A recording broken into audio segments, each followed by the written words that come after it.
Now, if you thought the first Human Centipede movie was shocking, that is a fucking kids film compared to this one.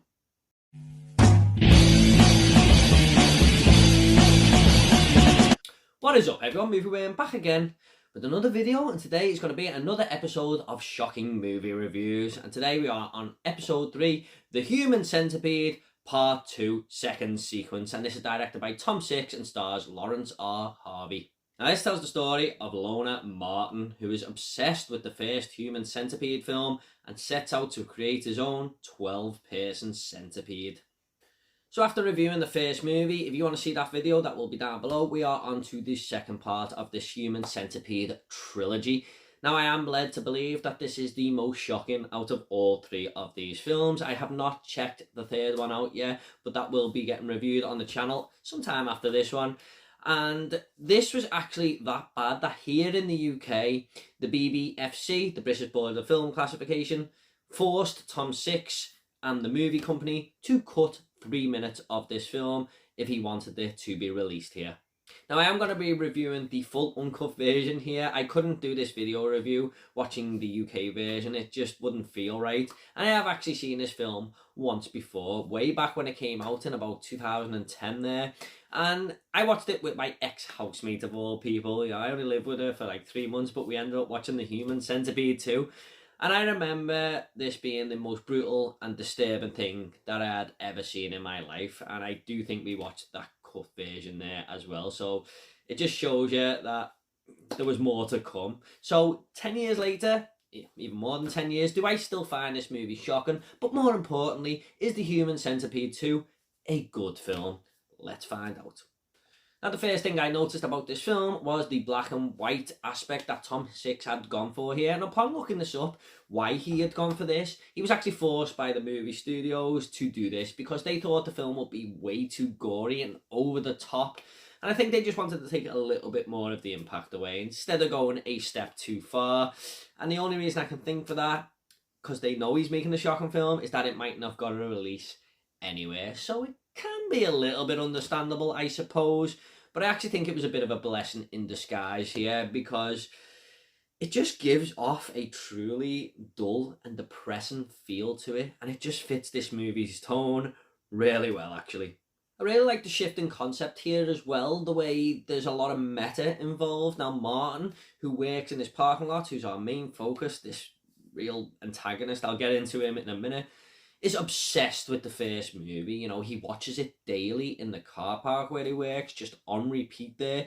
Dr. Heiter, the villain from the first film, is his hero. And he's even got this little notebook with all the details of the filming that he's created and all the cast members in there. And Ashley and Yenny, being one of them, actually turns up later on in this film, which adds to the quirky little twist even more. And I thought it was a fun direction to go in. But let's just talk about the biggest positive The Human Centipede 2 has going for it, and that is Laurence R. Harvey as the depraved Martin. I think he may be the most disgusting, vile and grotesque character I have ever seen in a film in my life. This guy, some of the stuff that he does in this film just confirms him as this complete and twisted psychopath. Dr. Heiter was a good villain in the first film, but Martin just tops him in every single way possible. I mean, he gets the victims from this parking lot where he works by just bashing them over the head with a crossbar, but he even kills a few of them in there before getting to the centipede part of the movie later on in the third act, which I'll get to soon. But there's just no hesitation with him whatsoever. There's no emotion. He does not care about anybody. He is just on this full rampage mode, and he just wants to destroy everything in his sight.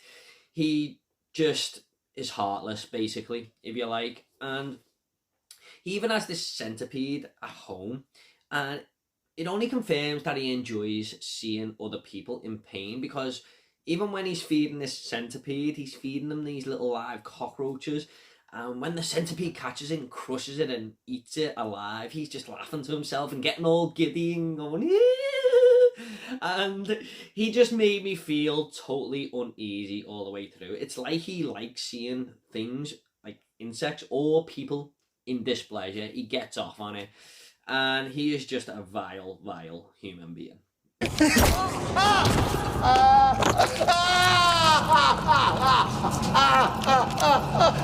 Martin, no, Martin! Not to mention him always licking his fingers when he, gets turned on. And there's one scene in this movie where he even masturbates over the Human Centipede film, and he uses sandpaper to masturbate. So he's even inflicting pain on himself while gaining pleasure. He's fucked up, man, let me tell you. And it's pretty clear in the film that this guy has suffered a ton of sexual abuse from his father when at home, and his mother is just not right in the head either. She's blaming Martin for his father being in jail, and that it's all his fault, even though it was him who was sexually abused, and he's not exactly living the high life at home in this little shoddy apartment there that just looks like it's in the worst area possible, and his neighbour always playing loud music, and his mum kind of knocks on the ceiling to tell the neighbour to turn the music down, and then blames Martin for knocking on the wall, so the neighbour threatens him and stuff like that. He just hasn't exactly got a life that you would want to live, besides being this absolute nutcase.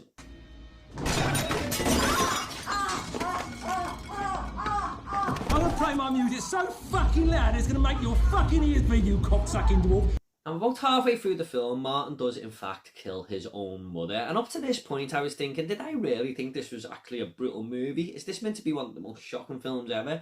Because although he is inflicting pain on people and killing people, most of it up to this point has happened off screen. But Tom Six just throws a big curveball in there, and his mum's head is smashed to smithereens here. He absolutely demolishes her skull at one point in this movie, and then he sits her up on the table, and she just has this mangled head, and he just carries on eating his dinner, and just this big hole where her face was. And that's when I thought, this movie is not messing around. However, what Martin's main goal is for this movie is to create this human centipede for himself, kind of like Dr. Heiter in the first film. However, he wants to make it just a little bit longer there with 12 men in there. And for the last 30 minutes, when he's got all his victims tied up in that lockup there where he taped them, and he decides to start creating this centipede, that is when this movie goes for the jugular. And if you watch these films just to be shocked or disturbed, some of the things I'm about to talk about here might just be for you. Now, whereas in the first film, Dr. Heiter is this ex-professional surgeon and has all the correct equipment at his disposal to create what he wants to create, Martin has been influenced by that film, but is far from that. In fact, he's the total opposite, and he's just got this little toolbox full of these rusty screwdrivers and stuff. And he starts to use them to create this centipede, and the first thing he does is start to knock people's teeth out with this hammer. So there is no biting involved when he staples, yes, staples, people's mouths to other people's asses. Yes, he doesn't sew them like a proper surgeon would or anything like that. He staples them with a stapler. Yeah. And if you thought the shit in the mouth scene was bad in the first film, you ain't fucking seen nothing yet, because what Martin proceeds to do here is get a funnel and shovel it in Ashlyn Yenny's mouth. The start of the first movie, if you remember, she turns up and she's the lead head of this centipede. He shoves the funnel in her mouth and pours a tin of Campbell's soup straight down it there, which knocked me sick anyway, because I thought, I bet that soup's freezing cold and it's being forced down her. And that kind of fails. So what he does is he gets some laxatives and injects every single person in this centipede with some laxative, and what ensues is a literal shitstorm. I mean, there's feces just flying across the screen, hitting the camera there, and I'm watching it going, oh my God. And then I just see Martin on the screen, and he's standing there all giddy and excited and laughing to himself at what he has created. I mean, I just love the contrast there when I'm like, oh my God, and this guy is just the total opposite. Like I said, one fucked up the individual.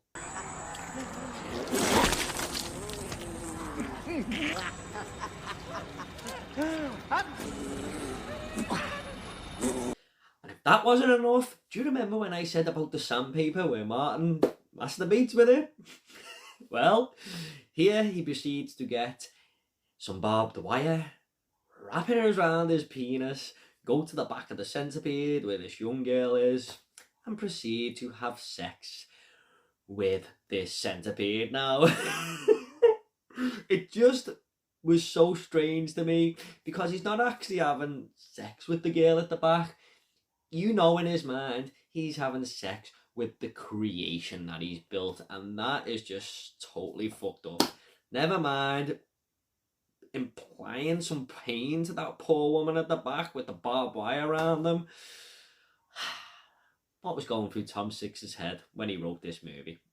I mean, it's just off the charts in these last 30 minutes especially, and I haven't even said about some of the other things. The amount of times these victims are hit on the head with Martin's crowbar, they must have suffered some severe head trauma here. I mean, he does it quite a few times to them to just knock them out and stuff, but there's other people's tongues cut out here. There is this guy's arse cheeks just cut open, just absolutely ripped open, so someone's head can go in there. I mean, it's just got all sorts going for this movie. And the last 5 minutes, if you think that's bad enough, Tom Six screws all that up, puts it in a ball, and throws it as hard as he can right in your nose. Because what happens then? Martin gets annoyed with this centipede and proceeds to just murder every single one of these victims that are attached to each other. And he goes round with a gun and just puts a bullet in each one of their heads while they're all watching the next one and the next one, and then they are next.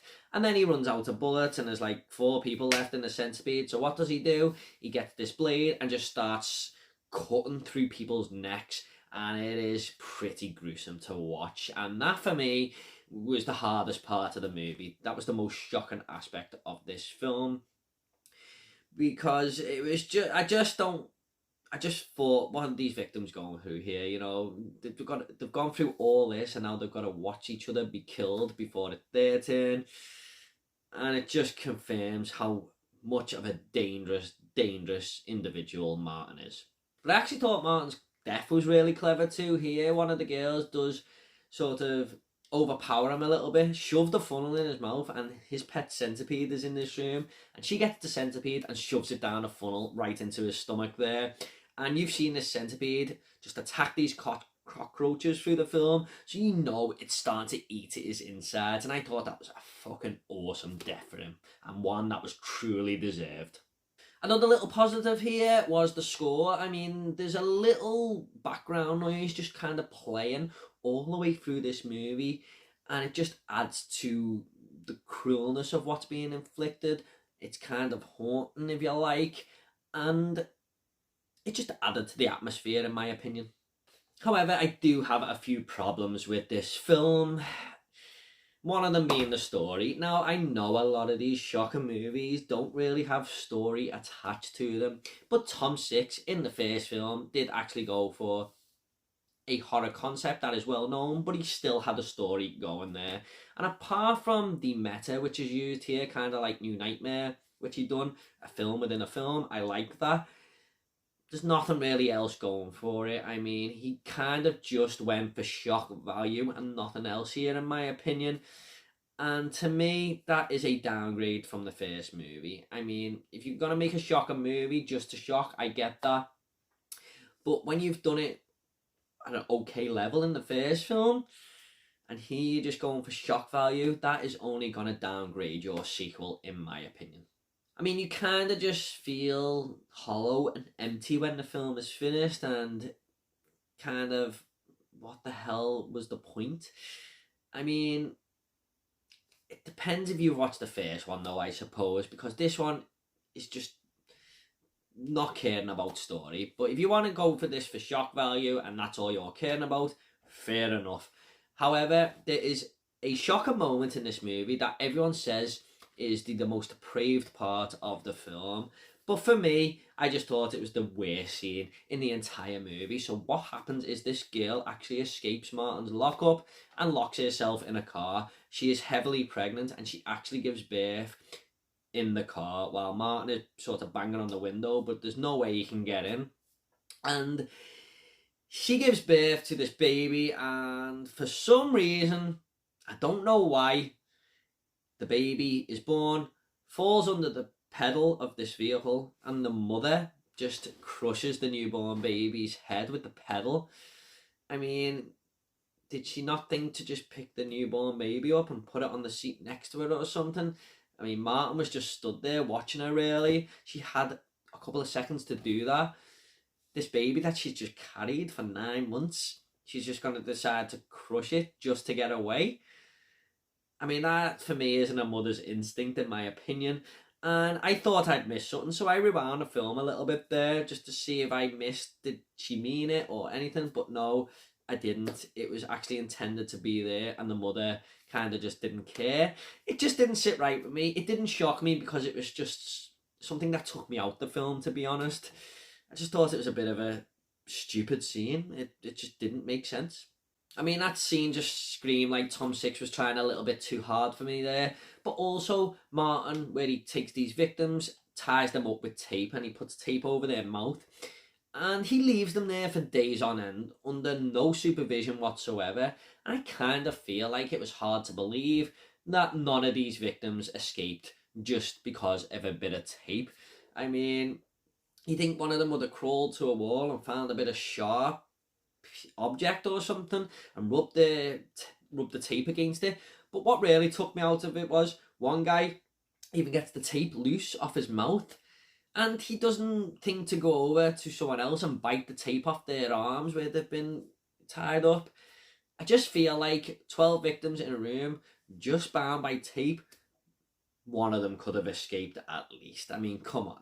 And lastly, the ending to this film was absolutely dreadful. I mean, it gave me serious Friday the 13th vibes, because if you remember that film, Jason jumps out the lake and it's the perfect ending, and then Alison, the main girl, I think her name is, wakes up and it's all a dream. Yes, and that's what happens in this film. Martin, after the centipede is put in his stomach, it cuts to him in the car park at the start of the movie, and it was all in his imagination. Really, I mean, it's just like, oh, after all that, it's a dream. It kind of felt like the laziest ending ever to a film. I mean, it's just, it happened a lot years ago, didn't it, in movies where it'd all just be a dream, and it just always felt lazy. And I thought Tom Six could have done better than this. The ending of the first movie was quite good, but here, it's just like he didn't know how to end it. It was like a scene too many, if you like, and I get what he was trying to do. Like, it's showing how depraved Martin's imagination is, but it just didn't work at all. I'm just going to go ahead and make this movie now. I'm going to give the Human Centipede 2 a 5 out of 10. Ultimately, guys, I think Tom Six realised that he had shocked audiences in the first movie and just went to the next level in this one, but forgetting the story side of things that the first one had. This just kind of made me feel empty and a bad taste in your mouth, really, to be honest, especially with that final shot of Martin just having all this as a dream. Now, I also like to rate the shock factor on these films out of 5, and I'm going to rate the Human Centipede 2 a 3.5 out of 5. Not as shocking as I remember, but when we get into that third act, it does in fact up the ante, and there are some squeamish moments here. The final death scenes especially were hard to watch. If this was in colour, it may have had more of a shocking impact, but the black and white still makes the movie work well. Okay guys, at the end of these reviews, I always like to leave a little fun fact. Now, a fun fact for the Human Centipede 2 is that the feces used on set here were actually made up of cocoa powder, vegan condensed milk, because one of the actresses on set was a vegan, and ginger biscuits. And apparently it was so delicious that the cast and crew were actually eating this on their lunch breaks and stuff because there was lots left over. Strange, weird, fun fact, that one. Yeah, I mean, it's used as shit in the movie, but kind of eat it whilst not filming. That's madness to me. Okay guys, hope you all enjoyed this episode of Shocking Movie Reviews, and I will have the Human Centipede 3 final sequence coming in future. If you want to check out the first movie review, that will be in the Shocking Movies playlist down below, along with the movie Hate Crime, which was my first episode. And if you would consider subscribing to this channel, that would mean the world to me, and giving this video a like. I do lots of other reviews as well, not just shocking movie reviews, and I've got a lot more videos coming. Thanks so much, guys. Take it all easy, and I'll see you all next video.